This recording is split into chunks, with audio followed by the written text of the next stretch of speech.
we've got some. This is pretty cool. We reached out to a local celebrity, and I think that's a legitimate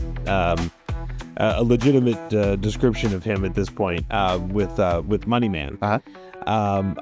So for those of you that don't live around the Johnstown area around Pennsylvania, there's a local a celebrity he goes by the name Money Man, and he is mystery otherwise. We don't know. Nobody knows who he is. Nobody. I mean, legitimately, everything he does is he's got like the motorcycle helmet on and everything. Like nobody knows who this person is really. Right.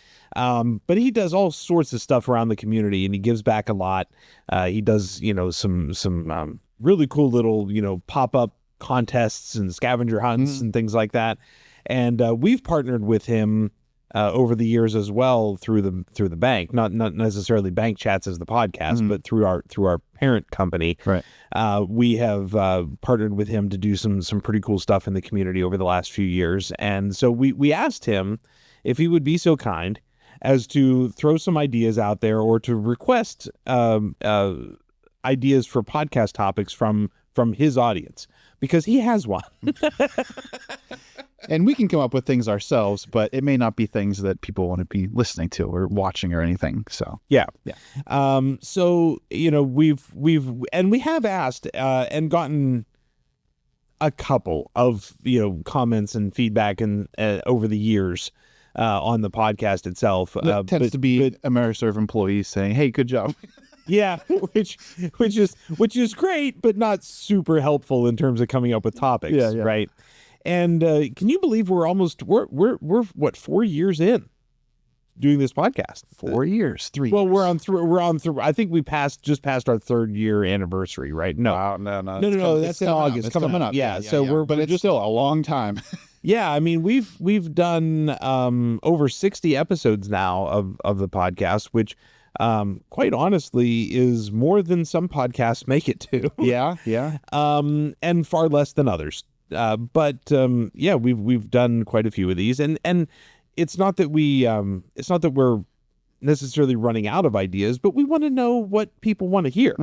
So anyway, he was really kind and put out some stuff, and man, he got all kinds of different pieces of feedback. And to be fair, a lot of them we have touched on already.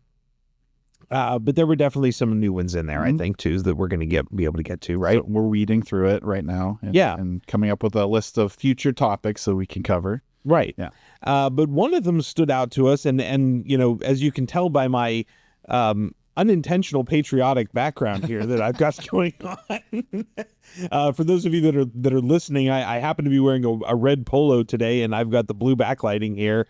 So if you're watching on YouTube, and Jeff's actually wearing blue too. So he's got we should have made your backlighting red, and then it would have been total opposite. Yeah. I don't want to play with the white balance or anything. No, it's all good. But anyway, so with the celebration of the 250th anniversary of the country happening here in July, because that's when this is dropping, is in July, shortly after our nation's birthday. We decided to pull one of the comments that was in his request, and it's from an Amber. Do we want to say last? Well, she has her last name out there, right? So Amber Potts. Yep. Asked the question, in honor of 4th of July and 250 years, what can you save in 250 days if you put loose change in a jug? That was kind of interesting. Yeah. And it's a little, it depends. How much change do you get in a day? It depends a lot, as we found while we were researching this. We went down a rabbit hole. Yeah. Both of us went down a rabbit hole. Well, no, I mean, both of us did. Yeah. But Amber, I'm going to tell you something. We have devoted some time to this, which is fine. That's the whole point. So we're going to talk through how we each approached the problem. Jeff and I, and then try to give you some sort of an answer to your question. Although to Jeff's point, it is a bit subjective because You don't know how many transactions you're making every day. You don't know how what the value of those transactions are every day. So what Amber may save in 250 days is completely different than what you or I or anybody else, for that matter, might save in the same amount of time. Right.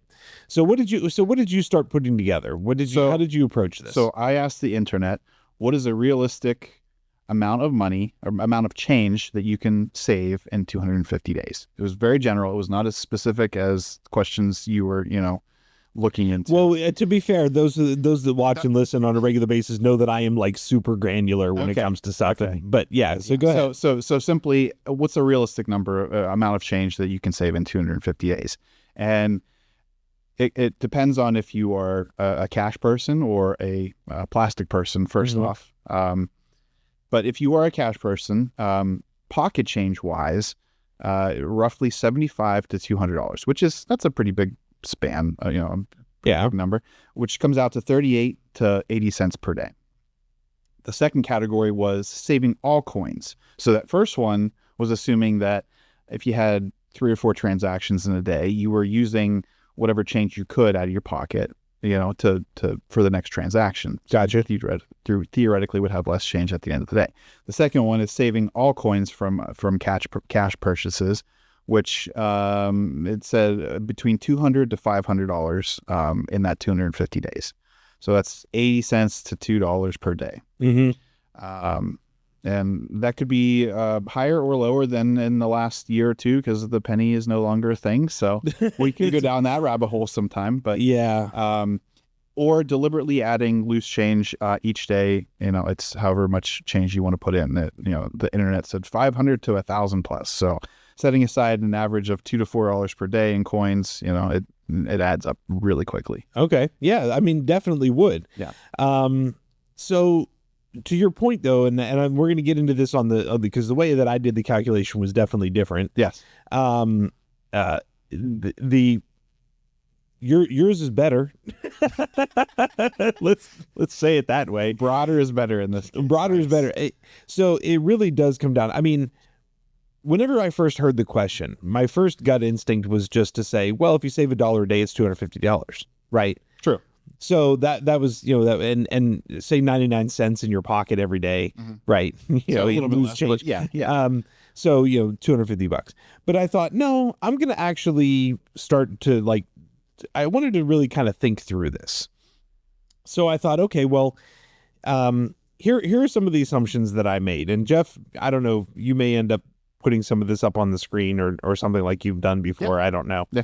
But what I said was, okay, I looked up what the current estimates are. So current estimates place cash transactions in the United States at about 18% of all transactions. Okay. Which is actually probably a little higher than I thought it would be. Yeah, most is card now. Yeah. Yeah. But I guess that does mean that 72% is card. So yeah, you can look at it that way. So I'm one of the 18%. Yeah. Well, hey, I cheerfully accept cash, so 18% of transactions a day. And then, so I was like, well, how many transactions does the average person make every day? And the answer came back like 1 to 2, so 1.5 to 2. Sure. So that means that you're making a cash transaction in today's world on average about once every 3 days. Okay. Is how the numbers come out. And the value of those transactions, and again, this is according to the almighty internet, is about $23. Okay. So if your average transaction value is $23 and you're making about 1 every 3 days, so that means you're making about 83 transactions in the 250-day window, right? Okay. That Amber was asking about. So, but then I thought to myself, not every transaction is the same, or there's sales tax and things like that. So how much change am I likely to get? Because if it's $23, that's an even number. I can't get change from an even number. So I had to figure out what the value would be and how much change I was likely to get from each transaction. Yeah. Right. 99 cents or less. Yes. Right. Right. So, so what I did was I said, okay, well, what's the average sales tax across the country? Because every state is different, Right. and some cities actually have sales tax on purchases and stuff too. We've talked about that before. Yeah. So sales. It takes your breath away. It does. These numbers.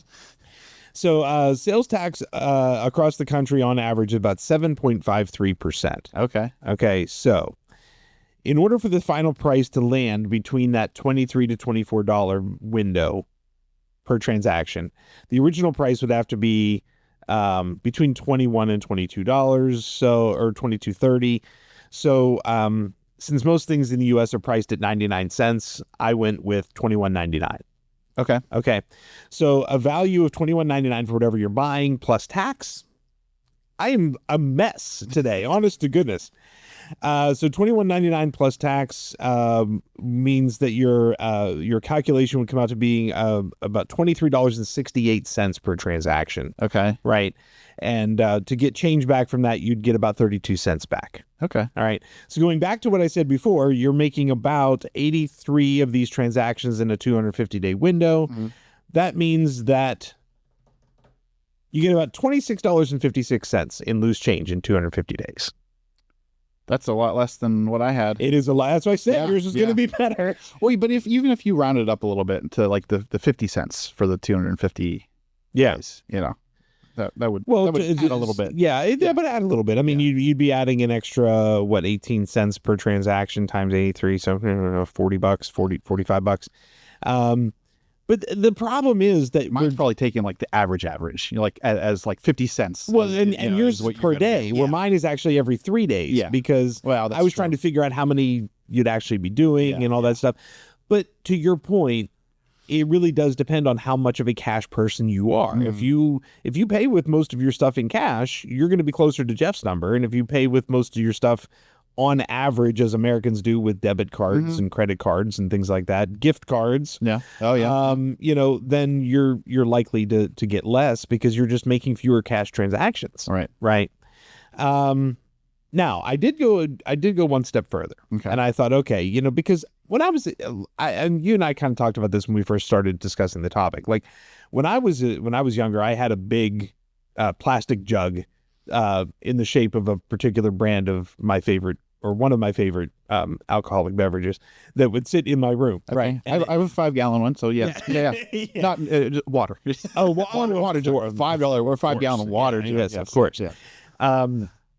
So I would fill that up whenever I was younger, and every time I'd come home, I would throw my loose change into it, and I would collect a couple $100 a year. Oh, easy. In that thing. Yeah. And while I still have this thing sitting in my house, I rarely add to it. I can't remember the last time I took it to the bank and had the coins counted to get the money out of it. I probably should, just because it's been sitting there for years. Yeah. So I thought, okay, let's go back. So I went to about 1990. Okay. So I went back about 35 years. Okay. The average cash transaction totals back then were way higher. Probably closer to what you do. Definitely. Right? Yeah. So instead of 18%. Instead of 18%, they were about 80%. Wow. Of all cash, of all transactions were cash back then. Okay. And people were making more frequent transactions. Right. Yeah. Because I don't know. I guess because things are more affordable. You don't think as much about purchasing. You know, I don't know. I you know, if I spend I work on a budget too. So if I spend a lot of money in the first part of the week, I kind of, you know, the second half of the week, I'll kind of relax on my spending, or not relax, but get more strict on what I'm buying and stuff like that. Yeah, I totally get that. I guess you don't do that as much in the 90s. Well, I mean, I think that, I don't know. Things were cheaper. Things were cheaper. I mean, for sure. But I think also part of it is the fact that today you can buy so much in bulk. So, you know, you can buy stuff online, you can buy stuff at Sam's Club, you can whatever. So you're making one purchase, one transaction, and you're buying more stuff. Yeah. In that transaction than you were whenever in the 90s when you had to go from store to store to store. That's true. That's probably a big reason. To buy all this stuff. Yeah. Now you can go to Walmart and buy your, you know, steaks for the night and a new outfit and, Winter pet tires. food and winter tires, baby formula, and a one-stop shop. Yeah, okay, that makes sense then. Yeah. So that's my knee-jerk reaction to Okay. this. But so okay, so again, we'll go through the numbers here. So I said sales tax also was a bit lower back then. Approximately, it was about 6% across all states. Okay. So the average amount of each transaction around 1990 was between $12 and $13. And you'd be making about 10 per week, though, as opposed to one every 3 days. Yeah, that's significantly high. So you're making like a cash transaction like twice a day. Yeah. Really, maybe a little less, Yeah. twice a day. So so about 10 per week. So for the final price to land between $12 and $13, I used $11.99 for the item value to then add tax to it, which gave me a total of $12.71. $11.99 plus tax is $12.71, so you're getting 29 cents back per transaction. So even less than what your estimate was. For now. Yeah. 3 cents less than my estimate for today, right? But you're making about 10 of these per week. So that means you're making about 360 transactions within the 250-day period instead of 83. Wow. 360 multiplied by 29 cents, $104.40. Wow. So you're making $104.40 Versus 26 or whatever. versus 26 bucks. Right. And then just for a little bit of gravy, I actually adjusted for inflation. So Of course you did. so $104.40 in 1990 would be worth $266.01 today. Wow. So 266 because the penny doesn't exist. So I mean, a lot more, and much closer to your value even from today, right?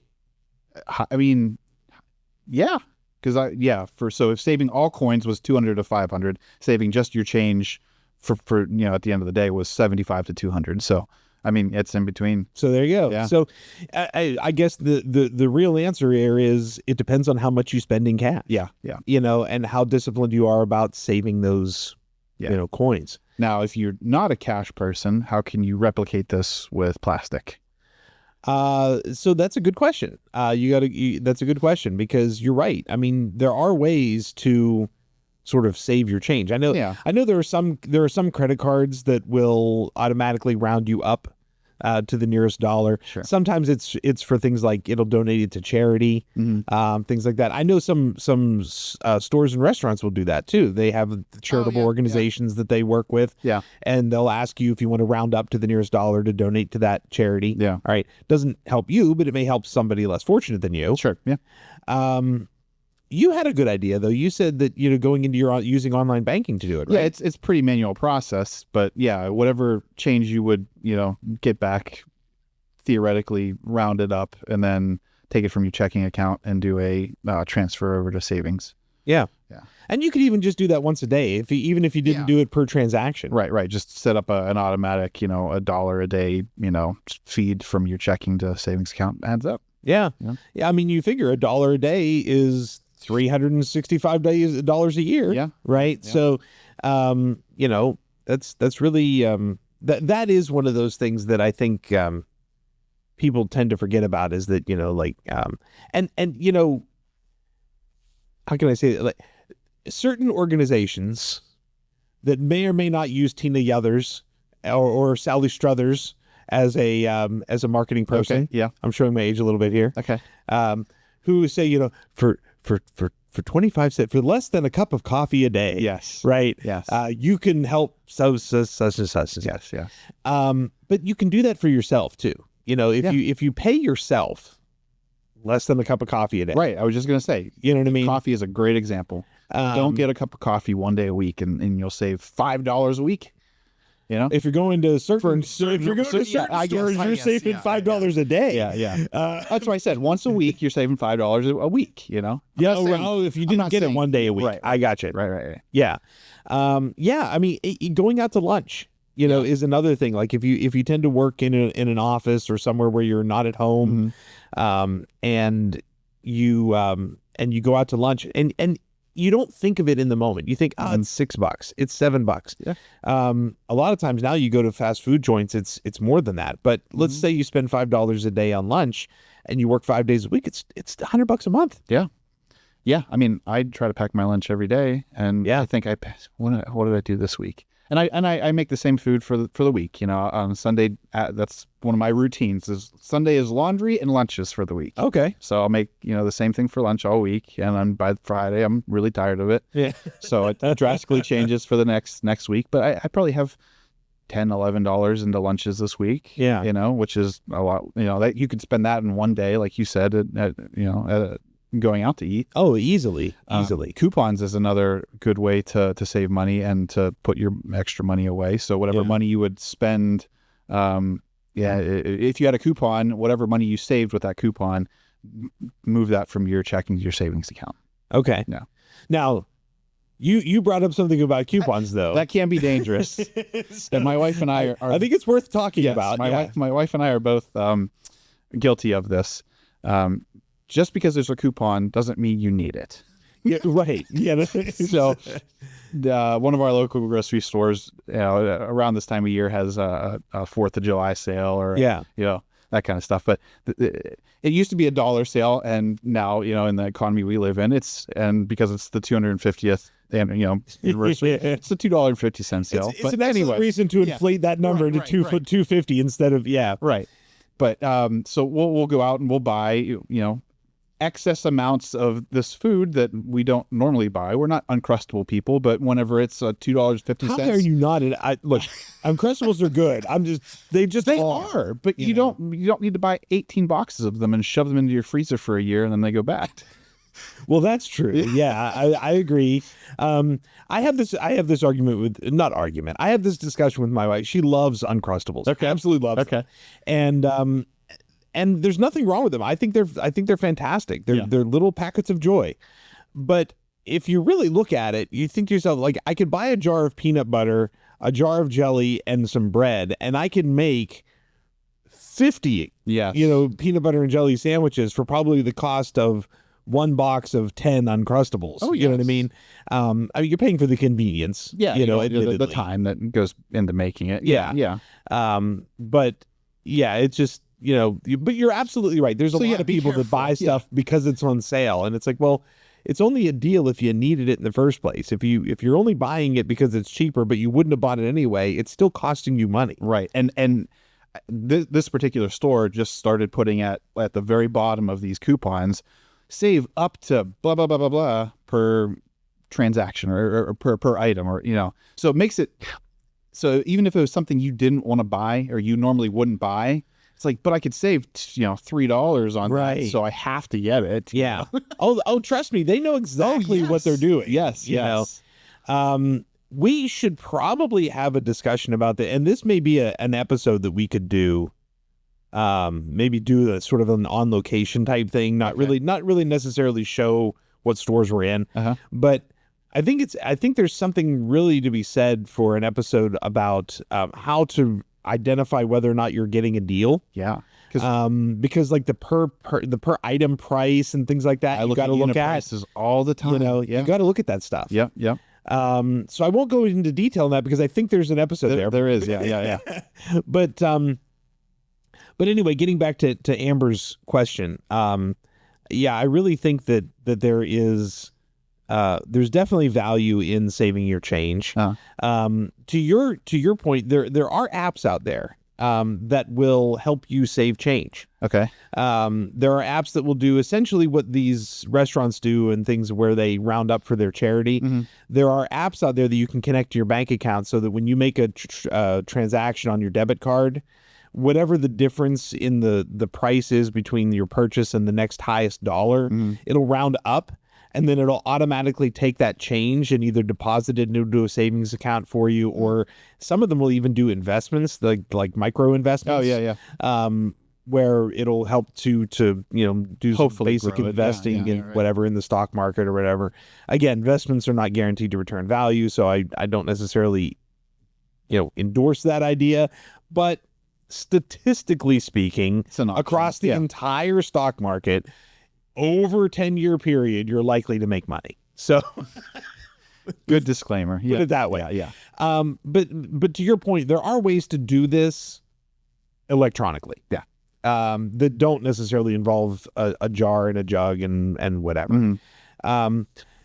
I would definitely recommend though, grabbing that jug of change if you have it, and taking it to your. A lot of banks will have coin machines. We have some coin machines at our branches that you can dump it into, and then it'll count it for you. Yeah. And take it over to the teller line or whatever, and they'll give you the cash You for do it. a Coinstar type thing, though they take a cut or whatever. But They do take a cut, but if you don't want to sit there and hand roll coin, yeah.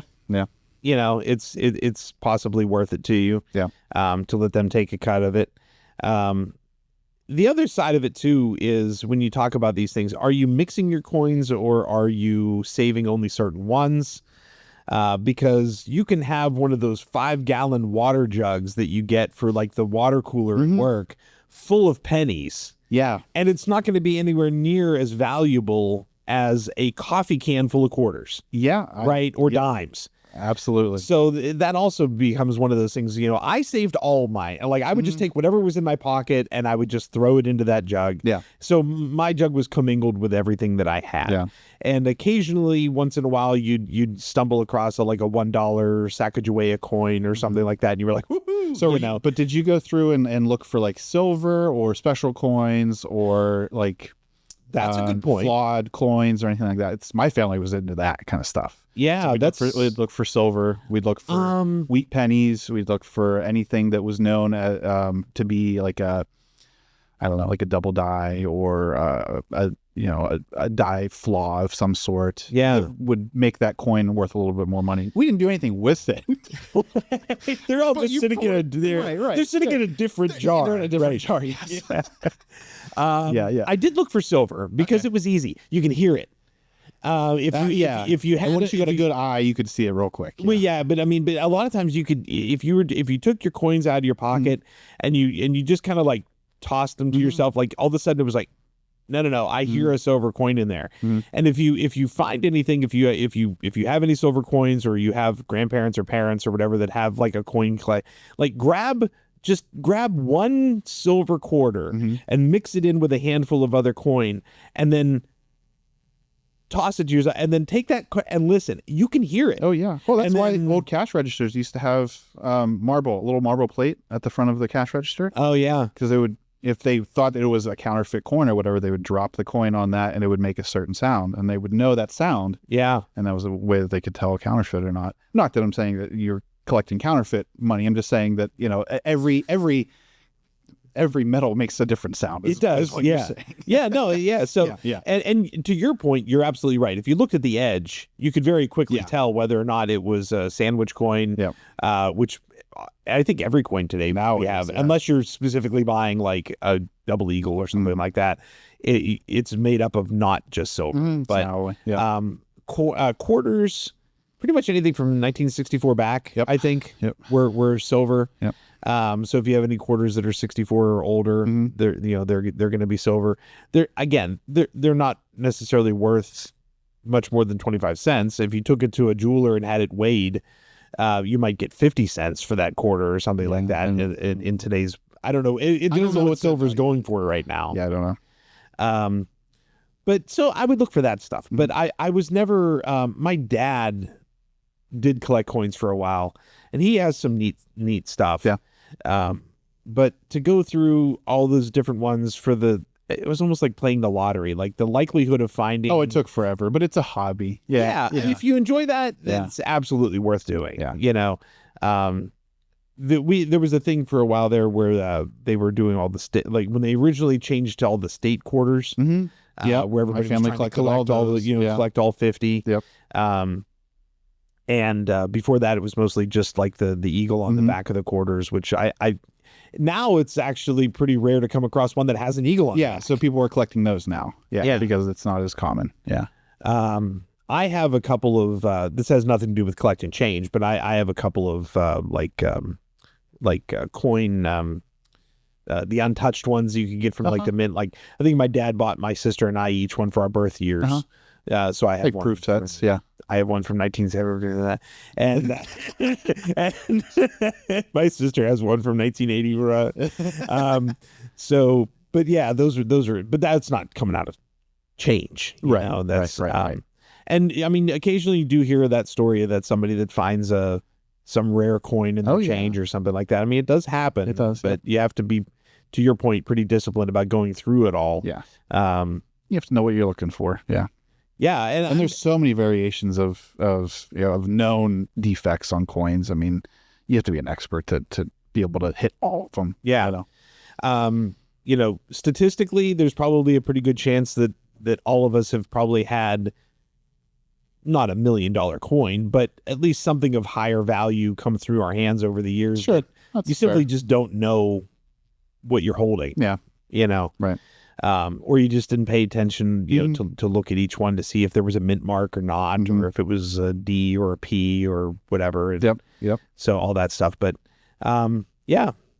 I think this was an interesting question. What else you got? I had one more thing that I had asked the internet of what you can buy with $250. Oh, that's a neat idea. And the response that I got back was anything worth $250. Well, okay. So you know, if you ask someone on the street what can you do with $250, most likely they're going to say, well, not a lot, not as much as you used to. But if you really try hard, you can do a lot with $250. So you can go on vacation for $250. You can buy a 2 to 4 person tent and go to a campground for the weekend to go camping. Okay.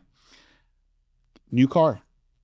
You can get a detailing kit and make your car look new again. Or that's not a new car. No. Okay, that's what I said. So I said it's a stretch, yes.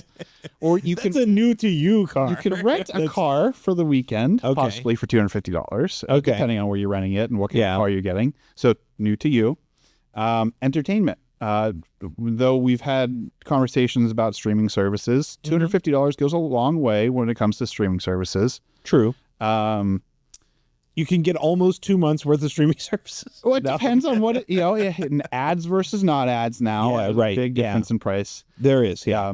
A new wardrobe. You know, I'm not talking about buying Gucci, but you can go to a big box store. You can get some decent clothes. That's true. And have a new look for the new school year, maybe, or whatever.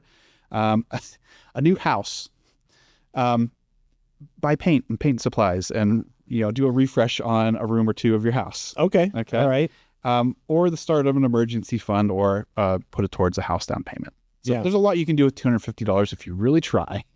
I mean, those are very good points, and honestly, doing almost anything with that $250 is that's productive like that is better than necessarily spending it on extra Uncrustables. Very good point. Yes. I'm out. I'm dropping the mic. All right. That's it.